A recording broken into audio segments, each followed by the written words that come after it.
In the early morning hours of Valentine's Day 2019, a woman named Olivia Jones walked the aisles of a local supermarket known as HEB Plus in preparation for dinner with her husband Chris. As she gathered the ingredients, she observed a bouquet of pink and red roses, colors that symbolize tenderness and passion. As Olivia exited the store with the roses in her cart, she was unaware that in less than 40 minutes, she would be dead. A horrible consequence of so-called toxic love. The police would find her on her bedroom floor in a quiet neighborhood in Beaumont, Texas. 11 minutes earlier, her loving husband Chris dialed 911. Beaumont 911, what is the address of your emergency? Olivia! Please, hurry. Someone take the gun. Tell me what's going on. I'm at home, my wife been shot in the head. Please. Somebody shot in the head. My wife, please. Tell me, where is she shot? In the head. Okay, where in the head? Take it and it went off. Okay. I want you to try to control the bleeding. As soon as the call disconnected, officers headed on their way to the Beaumont, Texas home of Chris and Olivia, located at 5575 Pine Bur Boulevard. At 8:55 a.m., they arrived. Officer Otis Butler was met by a familiar face, 40-year-old Christopher Ray Jones, who was visibly distressed. Officer Butler was close friends with Chris and his wife Olivia. His body cam was rolling while Chris urged the officers to hurry into the house. She in my bedroom. Where's the gun? In the bedroom, broken down on the dresser. Come this way. Okay. Please, come this way. This way. Okay. Please. Olivia! As alluded to earlier, the officers made their way to the bedroom and found Olivia lying on the floor. Baby! Sir. Okay. Step back. What's up, Mr. Butler? I tried to take it. Get his. Mama! Olivia was found face down with a gunshot wound to the back of her head. Astonishingly, she was still breathing. When the officers rolled her over, they discovered that the bullet had pierced through her right eye. The room she was found in was covered in blood, with spatter all over the walls. The paramedics arrived, and while they tended to Olivia, the police secured the area. Officer Butler had Chris walk him through the events leading up to the shooting. What happened? We had a disagreement. And I say, baby, if you're not working with me, you're working against me. I say, we've been doing this.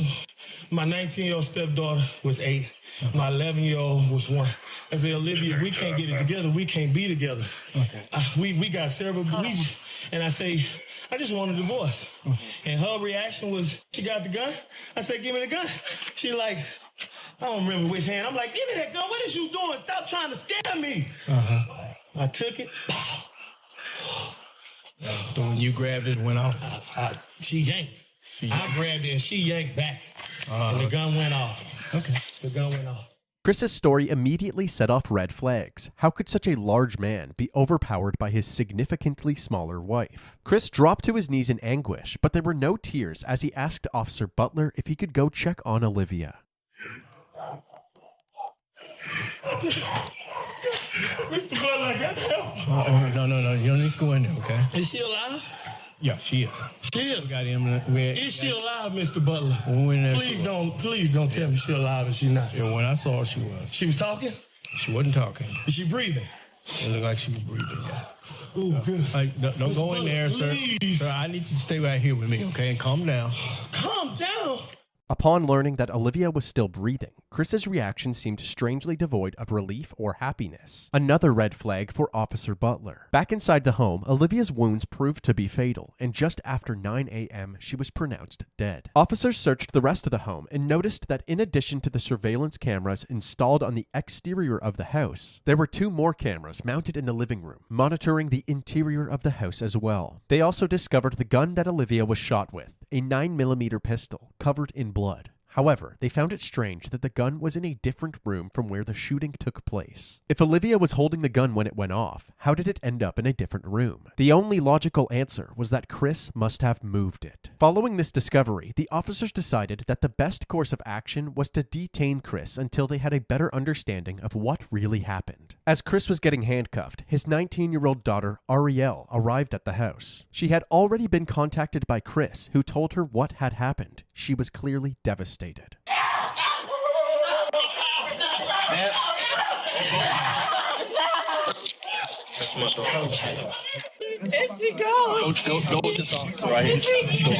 While the officers tried to console Ariel, Chris was escorted to the back of a police cruiser. Lead Detective Mendy Freeman and Sergeant Yvette Barrero of the Forensics Unit arrived at the residence and were immediately caught up to speed. According to him, she grabs a 9mm in their bedroom. She did that. He claims he reached for the gun to try to get it from her. And when he reached for it, and they struggle over it, boom. At that moment, Olivia's sister Angela arrived at the scene, and Ariel once again broke out into hysterics. All of the evidence was collected and sent to the crime lab. Chris was brought down to the station where they took photos of his hands still covered in blood. They're waiting for the lead detectives. They're going to be the ones that actually interview. So when the detectives finally arrived at the station, they started Chris's interview by asking him what caused the argument. He said that he felt as if Olivia wasn't pulling her weight in the relationship. I am very particular. If you heard that, that's true. I am very particular. You strive for the best for people. I work really hard, and I don't make excuses for myself, and I don't accept excuses for anybody else.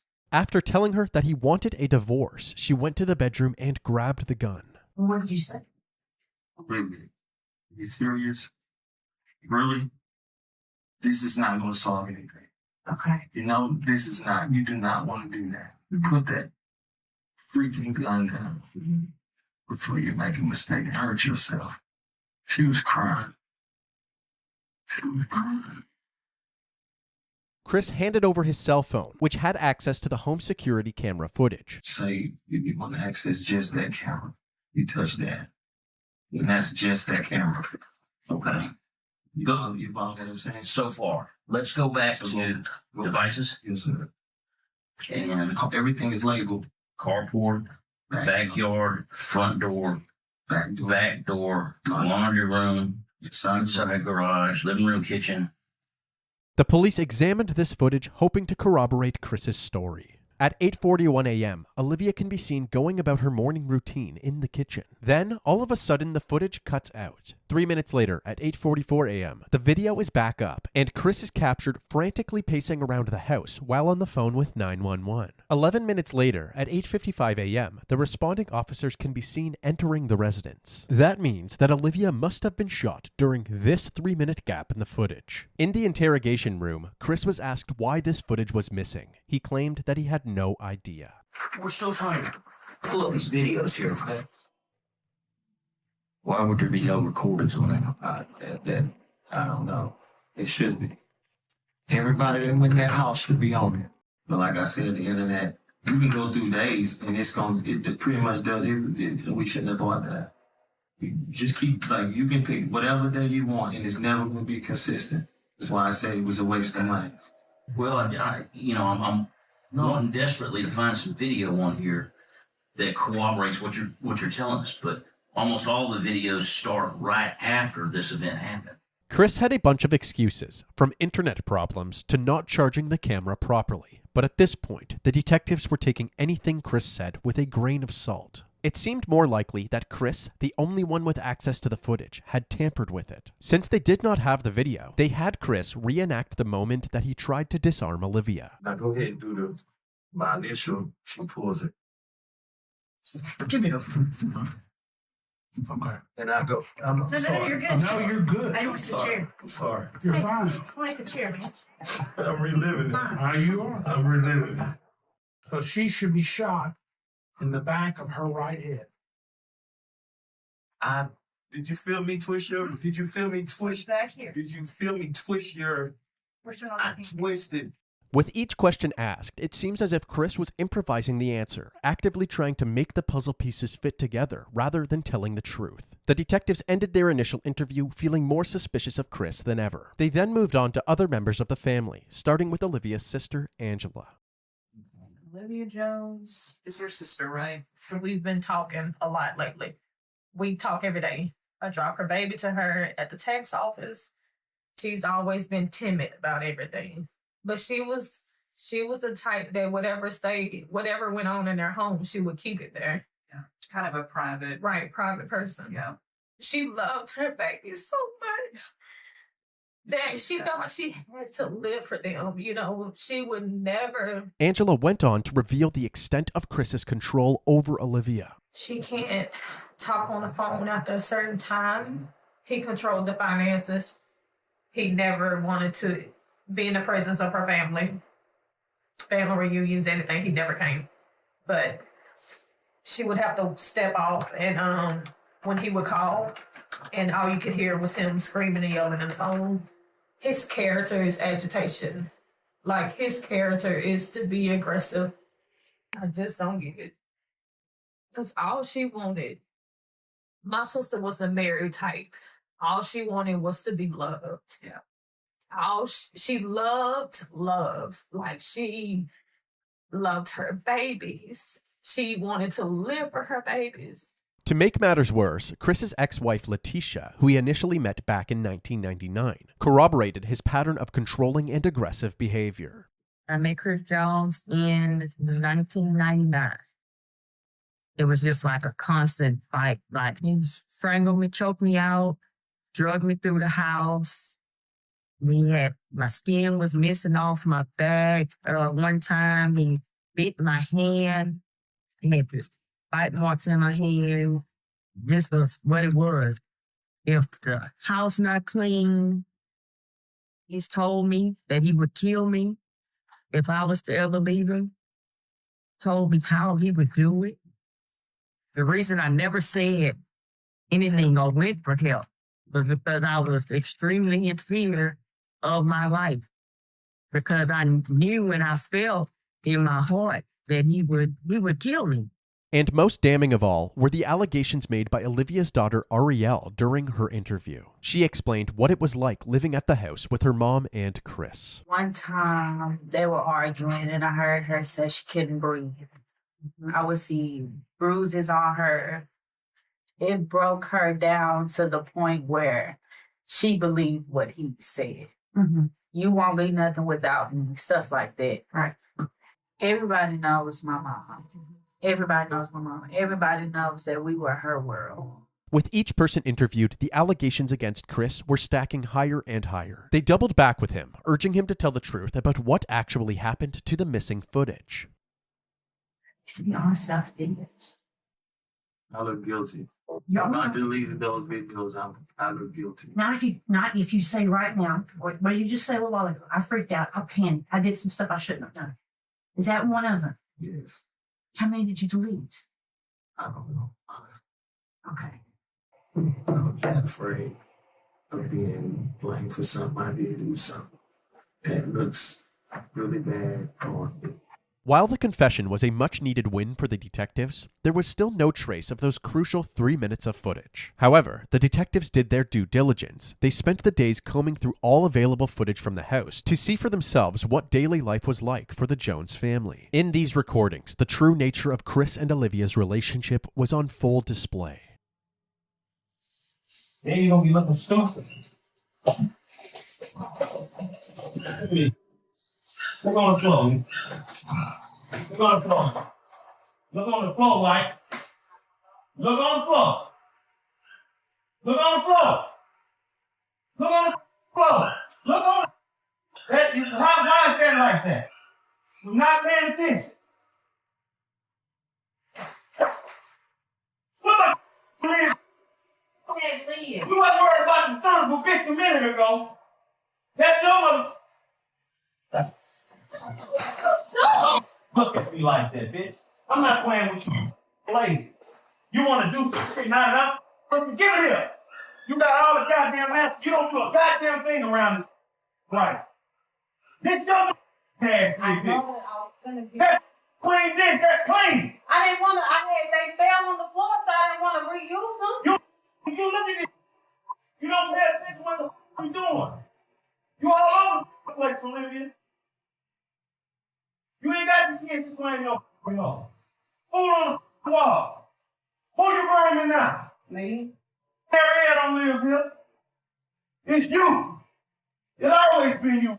Chris would take any chance that he could to bully Olivia, constantly putting her worth into question, even humiliating her in front of her own daughter. When I got the show ass, you didn't have a job.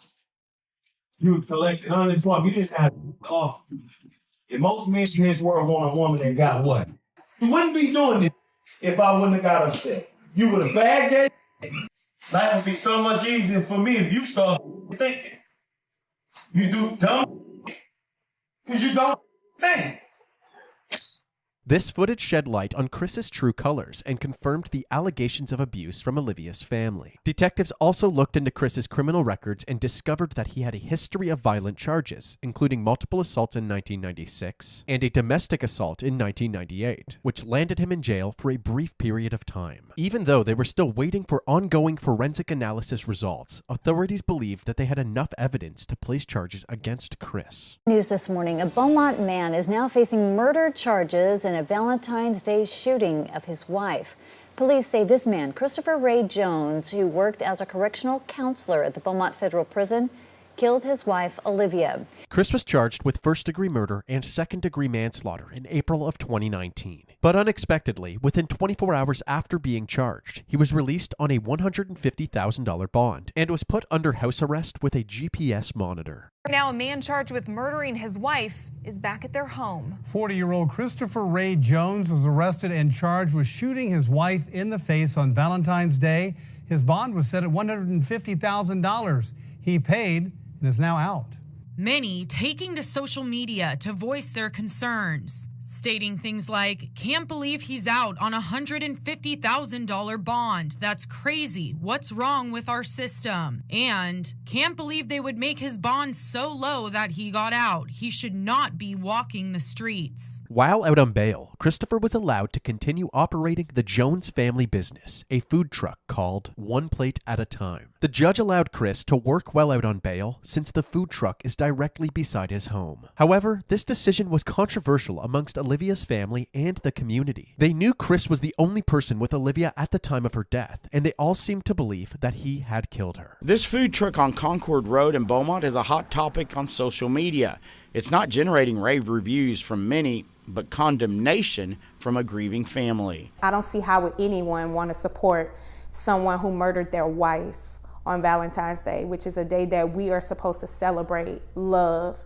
And the day that she was going to celebrate that with him, he decides to take her life. Chris's image was tainted even further when the results from the crime lab came in. The bloodstain patterns at the crime scene indicated that the gunshot wound could not have happened in the way that Chris described it. Additionally, investigators found no gunshot residue on Olivia's hands, indicating that there was no way she was holding the gun when it went off. There was, however, gunshot residue on Chris's hands and clothing. Despite all of the evidence pointing towards Chris, he pled not guilty to his charges. But before his trial would take place, Olivia's family held a gathering to honor her memory. This Valentine's Day, Praying for you. purple and red balloons filled Rogers Park. Purple means domestic violence, and red was one of her favorite colors. 1 year ago today, Joshua Simmons lost his sister. Valentine's Day was one of her favorite holidays. I would give almost anything to have her back right now. What's this year been like for you and your family? If you can wrap it up in one word, it would be frustrating. Frustrated with the fact that Jones isn't behind bars. Now the family wants to raise awareness for domestic violence, but more than anything, they want justice for Olivia. We want him to spend the rest of his life in prison, while my sister spend the rest of her life in the grave.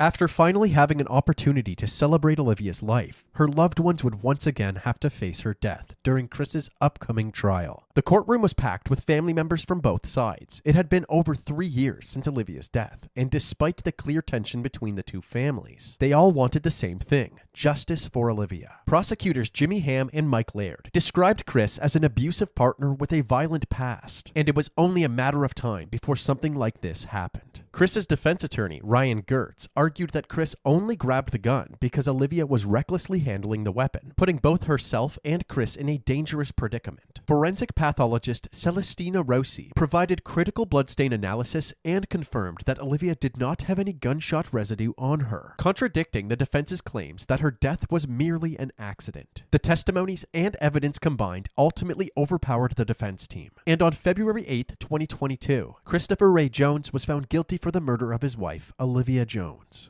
1,118 days. That's how long Olivia Jones's family says they've waited for this moment. The moment when Olivia's husband, Christopher Jones, was found guilty of murder. Olivia died at the hands of her husband on Valentine's Day 2019, and instead of spending a lifetime behind bars, we elected to agree with the state to a 30-year sentence because of the potential risk of, an even higher sentence. In exchange, Christopher waived his right to appeal the conviction.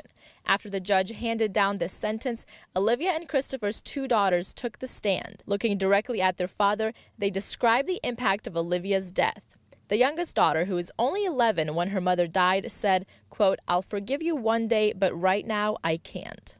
Throughout the trial, the prosecution described a history of abuse that finally blew up. Defense attorney Ryan Getz argued a different version of events. I think that we'll never know what happened in that room. Ultimately, my impression from the jurors is that they just didn't believe Chris's version of events, and that really only left the one alternative. This was an emotional day for Olivia's family. As they were leaving the courtroom, they were encouraging each other, saying, "Today was all about Olivia, and she won." Christopher Jones is currently serving his sentence in the John M. Wynne Unit in Huntsville, Texas.